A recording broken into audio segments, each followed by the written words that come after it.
দাবিতে পুরসভায় বিক্ষোভ কর্মীদের, যেখানে বেতন বৃদ্ধির দাবি এবং বেতন নিয়ে একাধিক বিভিন্ন সংক্রান্ত ইস্যু নিয়ে এবার বিক্ষোভে সামিল হয়েছে দমদমে কর্মীরা। যেখানে কর্মীদের একাধিক দাবি রয়েছে, এই নিয়ে একাধিক অভিযোগ রয়েছে। অর্ধেক বেতনে ক্ষোভ, পুরসভার গেটে তালা, সময় মতো মাইনে চাই দাবি আন্দোলনকারীদের। যে খবরের দিকে আমরা নজর রাখছি, দমদমে এবার কর্মীদের বেতনের দাবিতে পুরসভায় বিক্ষোভ, সময় মতো মাইনে চাই স্লোগান দিয়ে এবার আন্দোলন সেই কর্মীদের। পৌর পরিষেবা বন্ধ রেখে বিক্ষোভে অস্থায়ী কর্মীরা। বেতন বিক্ষোভকে কেন্দ্র করেই শুক্রবার সকালে উত্তেজনা ছড়ালো উত্তর দমদম পুরসভায়, যেখানে সঠিক সময়ে বেতন না পাওয়ার অভিযোগে পুরসভার মূল গেটে তালা ঝুলিয়ে বিক্ষোভে সামিল হন অস্থায়ী মহিলা এবং পুরুষ কর্মচারীরা।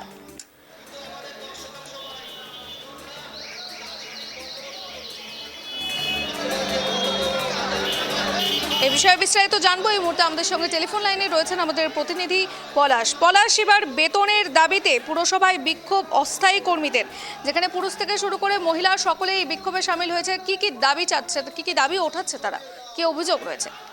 দেখো, এই মুহূর্তে উত্তর দমদম পৌরসভার যে মেন গেট আছে সেখানে তালা দিয়ে বিক্ষোভ করছে অস্থায়ী কর্মচারীরা, তাদের মহিলা এবং পুরুষ কর্মচারীরা আছে।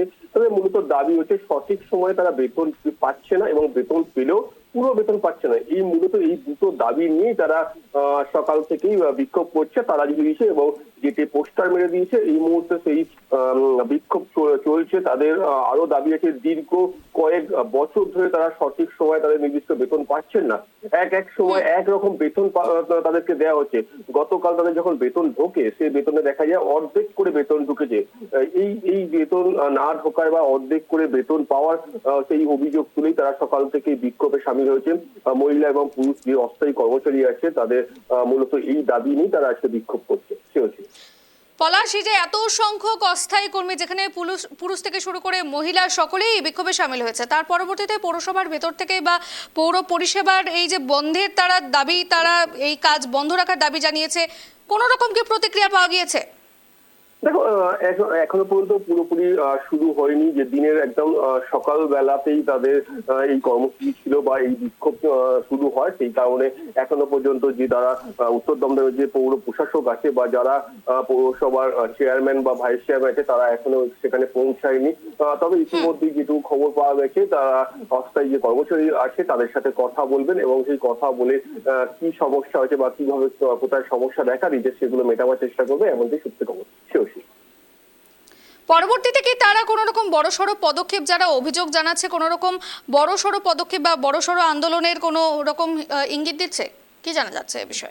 দেখো, তাদের মুখ থেকে যেটুকু শোনা গেছে যে এই যে বেতন পরিকাঠামো, সেই বেতন পরিকাঠামো ঠিক যদি না হয়, সঠিক সময় বেতন যদি না মেলে তাদের এবং পুরো বেতন যদি না পায়, তারা আগামী দিনে আবারও এই বিক্ষোভ কর্মসূচি বা আন্দোলনে নামবে এবং বড়সড় কোনো আন্দোলন করবে, এমনটি তারা জানিয়েছে।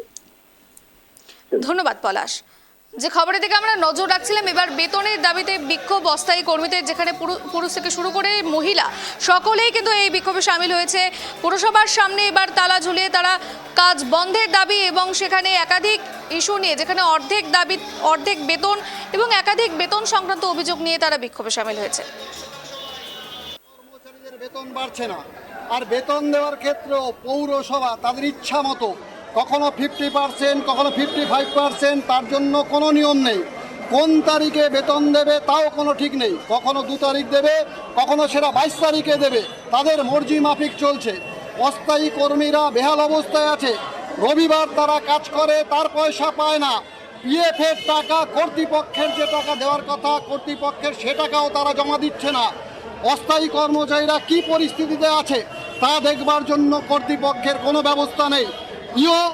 এফও তাদের কাছেও আমরা আবেদন করেছি, বলেছি এটা সরকারের দৃষ্টি আকর্ষণ করবার জন্য, যাতে যথারীতি এখানে উত্তর দমদম পৌরসভার অস্থায়ী পৌরকর্মীরা বিশেষত ওয়ার্ডে সাফাই করবার জন্য ভোর 4টা থেকে তারা কাজ করে, অথচ তাদের মায়না দেবার ক্ষেত্রে এই যে দ্বিচারিতা পৌর কর্তৃপক্ষ করছে।